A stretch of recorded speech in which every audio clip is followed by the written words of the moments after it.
E agora a informação que foi trazida pelo jornalista Gaston Edu, da emissora argentina TYC Sports. O Palmeiras fez uma proposta para contratar Thiago Almada, ex-Botafogo, e hoje no Atlético de Madrid. Valores que girariam na casa dos 20 milhões de euros, 126 milhões de reais, por 50% dos direitos econômicos do atleta. E segundo a apuração desse jornalista, o entorno do Atlético de Madrid considera que o valor seria aceitável. O Thiago Almada, que desde outubro disputou 13 partidas com a camisa do Atlético de Madrid e em 11 ocasiões veio do banco de reservas. Mauro Betti, agora com formalidade, muito boa tarde. Boa tarde a todos. A gente sabe, e trouxe aqui no bate-pronto de ontem, inclusive, que tem que ter muito cuidado.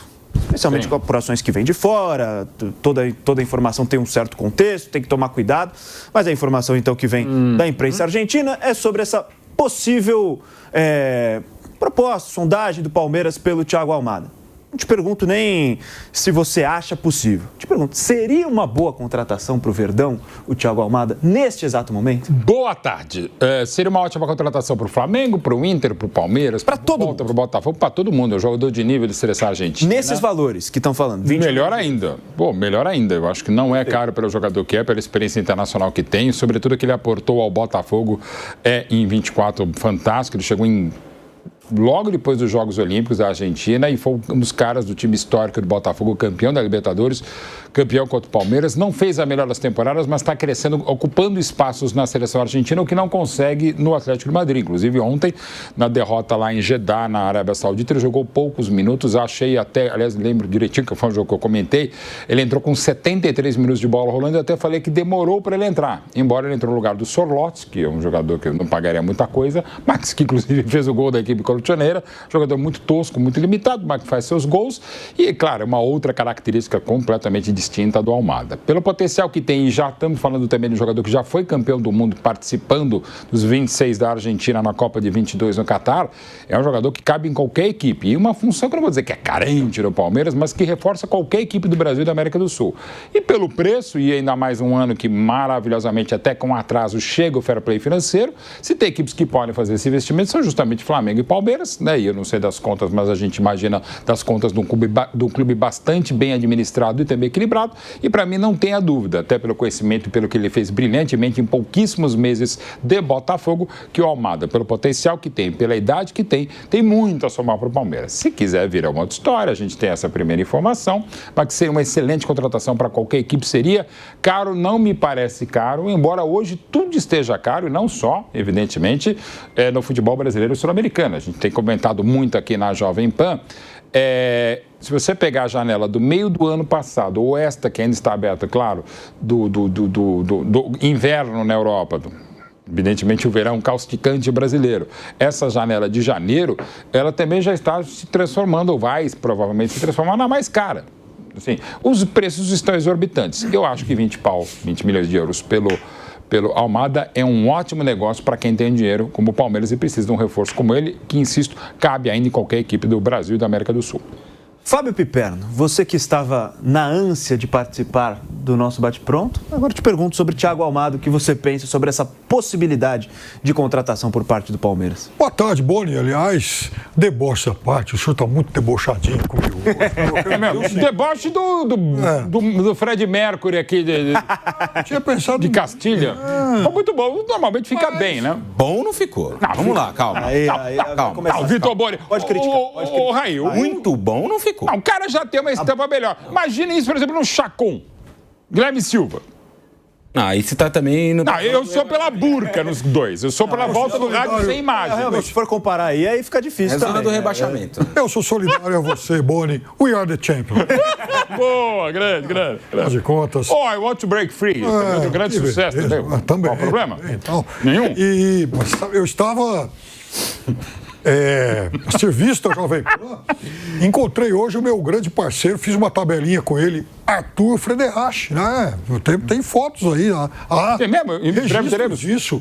Não, inclusive registro. Tá lá com o Kaique lá, enfim, já mandei para ele. Sobre o Almada, é claro que seria um excepcional reforço para o Palmeiras, até porque é incrível, mas esse valor de 20 milhões de euros deixou de ser algo proibitivo para alguns grandões aqui do futebol brasileiro, o Cruzeiro que o diga, aliás. Tá? O Palmeiras já pagou esse valor por enfim, menos que isso até pelo Vitor Roque. O Flamengo oferecia muito mais que isso pelo Caio Jorge.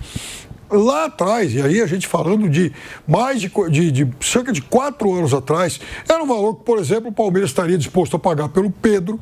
Então, não vejo nada de proibitivo em colocar sobre a mesa 20 milhões de euros para um jogador, afinal de contas, campeão do mundo, jogador aí de seleção argentina.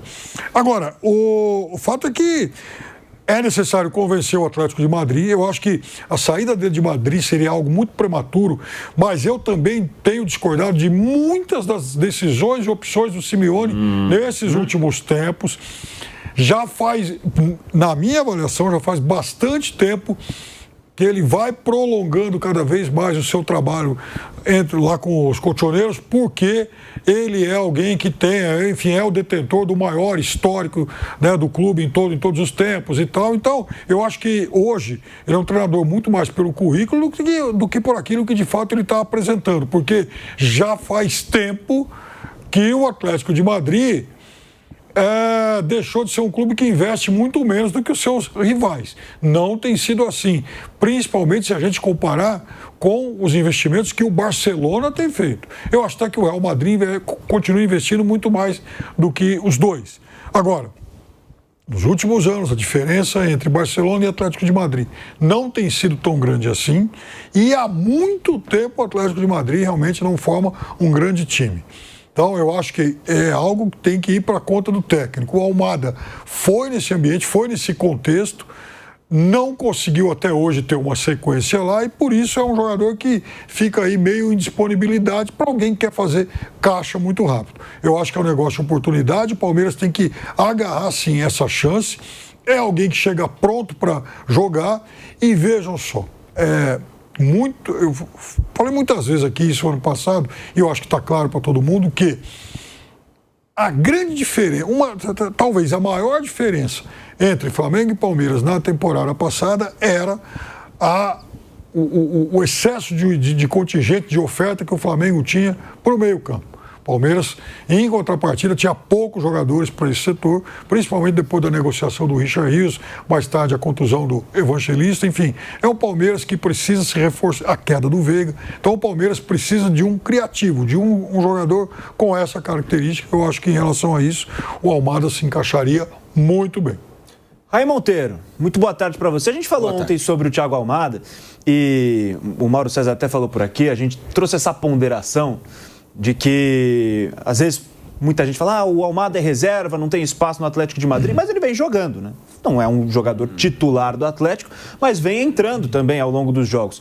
Só que tem um porém, acho que o Palmeiras pode aproveitar esse lado, algo que a gente não falou no programa dessa quinta-feira, mas um lado que o Palmeiras pode aproveitar, além da boa condição financeira que tem e que merece estar nessa posição de ser um time que briga por grandes reforços, é a vontade do jogador de jogar a Copa do Mundo. Já é um cara que é campeão mundial, só que a gente sabe, se o cara é reserva no time dele, a chance dele ser convocado numa seleção da Argentina que é muito boa, fica mais difícil. Então, o poder de convencimento do Palmeiras pode ir por ali. Não estou falando que é fácil, que é simples trazer o Thiago Almada. Mas se o Palmeiras souber jogar esse jogo, acho que pode ser pelo menos um empréstimo ali, alguma coisa, talvez não uma compra nesses valores que estão falando, mas quem sabe um empréstimo, eu já acho um reforço ótimo para o Palmeiras pensando na temporada 2026. E claro, quero saber sua opinião também sobre essa possibilidade de Thiago Almada no Palmeiras. Bom, vamos lá, por partes, né? Primeiro o Piperno falou sobre os investimentos do Atlético, foram maiores que Real Madrid e Barcelona nessa temporada. O Atlético gastou 175 milhões de euros para montar esse time, o Real Madrid 160 e o Barcelona 25. O Barcelona vive uma crise financeira bastante complicada e não tem conseguido fazer grandes investimentos. Para essa temporada contratou um goleiro e um atacante, só um atacante que veio do futebol sueco, e o goleiro Juan Garcia. Então é um Atlético que tem mudado um pouco o seu perfil, no sentido não só de investir bastante, o que acontece muito ao longo dos últimos anos, né? Então, desculpa, Raí, só para fazer um recorte melhor, eu fiz realmente uma referência em relação a esses últimos anos. E para a gente contextualizar, daquele momento do João Félix para cá. Porque aquele foi um jogador de mais de 100 milhões de euros. Porque 22 milhões. Não, é importante trazer isso, Pipa, porque tem muita gente que acha que o Atlético é o primo pobre, o patinho feio. Não é. Ele nunca gastou tanto na história, há mais de 10 anos. Exatamente. Nos últimos anos vem investindo muito e os resultados não são compatíveis com o investimento. E o que eu ia complementar é que nessa temporada mudou um pouco o perfil de contratações. Trouxe o Baena, que é um meio-campista de muita qualidade, veio do Villarreal, o próprio Thiago Almada, um armador também. Então mudou um pouco o perfil, menos jogadores mais trabalhadores, entre aspas, e mais jogadores mais talentosos. Não que os talentosos não possam trabalhar, mas para fazer uma analogia aqui. Então é um Atlético que mudou um pouco esse perfil nessa temporada, investiu 21 milhões de euros no Thiago Almada para contratar ele da Eagle. Aí não sei se o dinheiro foi para o Lyon, para o Botafogo. Enfim, nem ele sabe, né? Não sei para quem foi essa grana, mas ele veio do conglomerado da Eagle. E de fato um jogador que jogou pouco nessa temporada. O Atlético de Madrid tem 27 jogos até aqui. O de ontem foi o 27º, derrota para o Real Madrid na Supercopa. Desses 27, o Thiago Almada jogou 16. Desses 16, ele foi titular em 6. Muito pouco. Não é um cara que tem como titular jogado com uma frequência grande. De fato, ele tem uma minutagem reduzida. 18, 15, 20, 30. Ele joga pouco, em geral. Entra bastante, mas joga pouco no Atlético de Madrid. Eu acho que essa talvez possa ser a motivação para ele buscar uma saída, pensando em ter uma minutagem maior e jogar a Copa do Mundo, de novo, né? Ou estar no grupo da Copa do Mundo, já que em 22 ele jogou muito pouco. Nessa, eu acho que ele tem uma possibilidade maior de jogar em vários jogos nessas eliminatórias. Ele foi titular, lembro até do jogo contra o Uruguai no Centenário, que é dele o gol da vitória da Argentina, por exemplo. Então, é um jogador que, nesse ciclo, ganhou mais espaço com o Scaloni e talvez, na visão dele, jogar pouco no clube possa impactar ele, talvez não ser titular na seleção argentina. Então, todos esses poréns podem fazer com que ele busque uma saída, enfim. O Atlético de Madrid também pensa em negociá-lo. Eu acho que isso pode compor um negócio. 20 milhões de euros não é um valor muito alto para um jogador da qualidade dele. Um cara que resolveu uma Libertadores e um Campeonato Brasileiro para o Botafogo. Foi muito bem, junto com o Luiz Henrique, né? O Botafogo era um até o meio do ano e foi outro depois que esses dois jogadores chegaram. Eles impulsionaram o time naquela arrancada para ganhar as duas competições. O Botafogo chegou à última semana do Campeonato Brasileiro na segunda posição. Aí ele vem a São Paulo, ganha do Palmeiras, toma a liderança, aí ganha do Inter, ganha do São Paulo e é campeão nas últimas rodadas. E na Libertadores também fez ali a trajetória, eliminando São Paulo, eliminando com gol do Thiago Almada, inclusive, né, no Morumbi. No jogo de volta foi o gol dele que abriu o placar, eliminando depois o Peñarol e sendo campeão em cima do Atlético Mineiro. Então, para o Palmeiras seria uma excepcional contratação, como para qualquer clube no futebol brasileiro, é aquele que chega, escolhe a camisa e vai jogar. Agora, se o Palmeiras vai conseguir viabilizar o negócio, se ele de fato vai vir, aí são outros 500. Mas a contratação seria excepcional do Thiago Almada, sem dúvida alguma. E o Kaique me trouxe um detalhe aqui no ponto, que o Thiago Almada, desses 6 jogos que você falou que ele foi titular, 4 foram nas 4 primeiras rodadas do Campeonato Espanhol. Ou seja, nos últimos 5 meses, só 2 vezes ele foi titular. E foi uma perda de espaço, assim, que é clara, né? Ou seja, começou ali com uma certa confiança do técnico, foi perdendo e se tornou um jogador a ser utilizado no banco de reservas. Claro que a gente vai acompanhar essa situação, vai trazer informações aqui na programação da Jovem Pan e nas redes sociais da Jovem Pan Esportes, mas ainda nesse tema, para a gente falar das possíveis saídas do Palmeiras também, antes de falar das possíveis saídas, eu quero saber de você, Mauro, se você acha que esse é o movimento de mercado que o Palmeiras tem que fazer. Porque a gente vem falando ao longo desses últimos programas, dos últimos dias, sobre como o Palmeiras vem mudando a sua ação nesse mercado da bola especificamente. Tentando trazer jogadores um pouco mais experientes, como é o caso do Marlon Freitas, para já trazer retorno imediato. Mas não só isso. Acho que trazer esses grandes jogadores, grandes nomes, midiáticos, coisa que nunca foi muito comum na gestão Leila Pereira. Dentro do Palmeiras. O Palmeiras sempre trouxe, claro, bons jogadores, algumas apostas, alguns que deram resultado já de cara, outros que demoraram um pouco para dar resultado, outros que não deram resultado ainda. Só que os nomes grandes, assim como, por exemplo, foi essa janela de meio do ano do Flamengo, acho que o Palmeiras nunca fez nada igual nessa gestão da Leila. Você acha que é o caminho que o Palmeiras deveria seguir para 2026? Tentar buscar não só um Thiago Almada, mas tentar buscar alguém lá na Europa, alguém que tem um nome um pouco mais forte, um cara que chegue para ser titular, para já vestir a camisa, para trazer torcedor, para fazer uma apresentação grande? Não sei, mas esses caras que são realmente de nomes mais fortes para esse ano de 2026, Mauro? Olha, até em 25 ficou um pouco disso, até pelo que o Palmeiras gastou em 25, né? De que você precisaria o Palmeiras trazer jogadores mais prontos. Isso depende depende muito do time. E depende do próprio jogador. Estamos falando aqui do Almada, que ainda é muito jovem, mas é campeão do mundo pela Argentina, né? Sim. E foi fundamental naquele grande Botafogo que falamos há pouco, 2024. Então, esse perfil é diferente. Tem só um clube, é um grupo de clubes que faz um perfil que eu acho totalmente desnecessário, pela maneira um tanto radical, que é o grupo Red Bull, que é essa coisa de comprar só jovens e, eventualmente, um jogador mais rodado. Logo no começo do trabalho do Red Bull em Bragança, eles contrataram o Edmar, lateral de São Paulo, que era o mais velho. Tipo, assim, com todo respeito, já desrespeitando, não é, sabe? Então, assim, você tem que... E aqui eu estou falando até em defesa de causa própria, né? Chegando quase aos 60, eu quero defender. Você precisa da jovialidade e o talento do Vitor, do Raí. Parece. Meia-idade, tipo, exatamente. Parece uns 62, enfim, meus 59. Então, assim, você precisa ter essa mescla. E o caso do Palmeiras até porque precisava fazer a mudança que fez, tá? Depende dos resultados que acabaram não vindo ano passado, o Palmeiras precisava renovar o elenco, talvez precise um pouquinho mais, um pouco menos, e de novo, a gente só sabe se vai dar certo ou se for um movimento correto depois da bola parar. E olha lá, ainda você pode discutir, porque a gente consegue no futebol, e não só no brasileiro, discutir até fatos quase que indiscutíveis. Contra fatos existem argumentos. Então, assim, eu entendo que a reformulação que o Palmeiras fez era necessária para 25, segue, óbvio, em 26, isso para o Palmeiras, para qualquer outro clube, e de modo geral foi boa, embora dever dizer, o Palmeiras ano passado perdeu, como já se esperava, o Estevão, né, no meio do ano, e perdeu aquele que vinha sendo talvez o melhor palmeirense na temporada passada, que é o Richard Rios. O Lucas Evangelista, com outras características, vinha suprindo, e a ausência dele foi fundamental. Não só isso, méritos inegáveis do Flamengo e outras coisas tantas que aconteceram ou que não rolaram para o Palmeiras de 25. Eu entendo que, de um modo geral, nos últimos anos, e também agora na administração da Leila Pereira, os investimentos são bons. Alguns muito caros, alguns não se pagam mesmo, né? Mas, de modo geral, são bons e essa ideia é muito boa. E, repito, o Almada para o Palmeiras, para o Flamengo, para o Cruzeiro, para qualquer equipe, é quase que indiscutível a contratação. Como é no caso, o jogador agora apresentado, Marlon Freitas, para mim é um baita negócio, porque é um cara vencedor, experiente, com vontade, com qualidade na bola longa, pode jogar um pouquinho mais, pode fazer um meio-campo muito interessante com o próprio Lucas Evangelista. Mas nenhum é um 5-5, mas eles podem ser 5 e 8 muito bem, um fica, o outro vai. O que o Marlon Freitas fez na grande final de Núñez, com um jogador a menos para a expulsão do seu companheiro Gregory, foi impressionante, afundando na linha de zagueiros, né? É um senhor jogador. E outra coisa aqui, rapidinho também, sobre o Marlon Freitas, né? Que evidentemente foi perguntado. Pai, a piscadinha lá, né? Quando estava 3-1, antes do Tiquinho Soares perder um pênalti aos 37 do segundo tempo no Newton Santos, e daí em 16, desde que o Everton toca na bola, o Palmeiras faz 3 gols em 16 minutos e 31 segundos. Pô, é o caso, tal.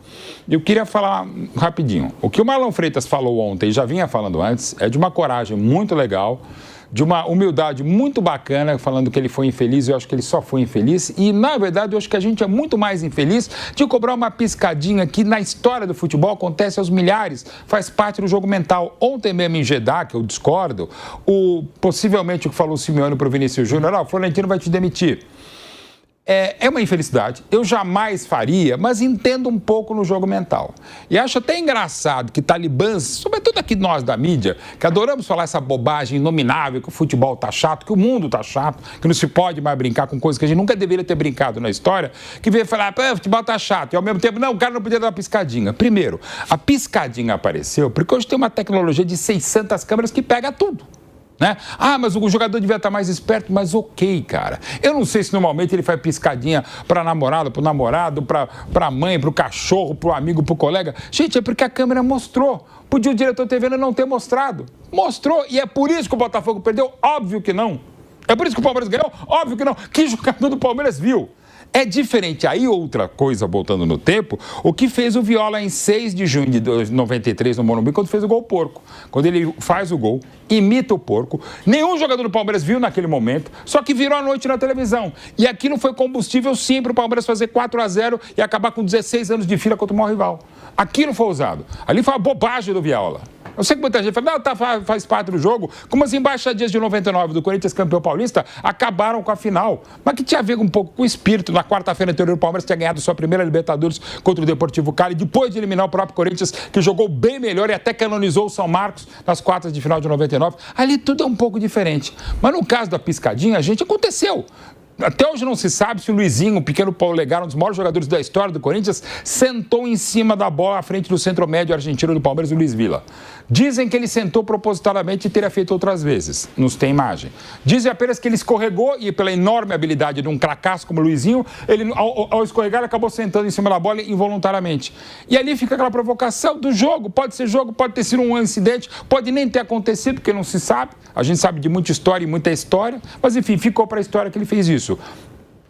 Deboche, o que quer que seja. O fato é que o Luiz Vila não chutou o Luizinho, outros poderiam ter chutado. De novo, a piscadinha dele, gente, foi um negócio que assim, porque eu vi gente qualificada, não que os outros sejam desqualificados por pensar assim, fala, não, o Palmeiras não pode contratar um jogador que dê uma piscadinha num jogo desse. Gente, assim, a gente está se perdendo, deve se perguntar e mandou muito bem de novo Marlon Freitas sobre isso. Mas, de novo, a gente problematizar uma piscadinha, e ainda mais gente que fala, não, o futebol é muito chato, o cara não pode ser irresponsável por dar uma piscadinha que só apareceu depois da televisão, a gente fica mais perdido, é melhor a gente não falar mais nada.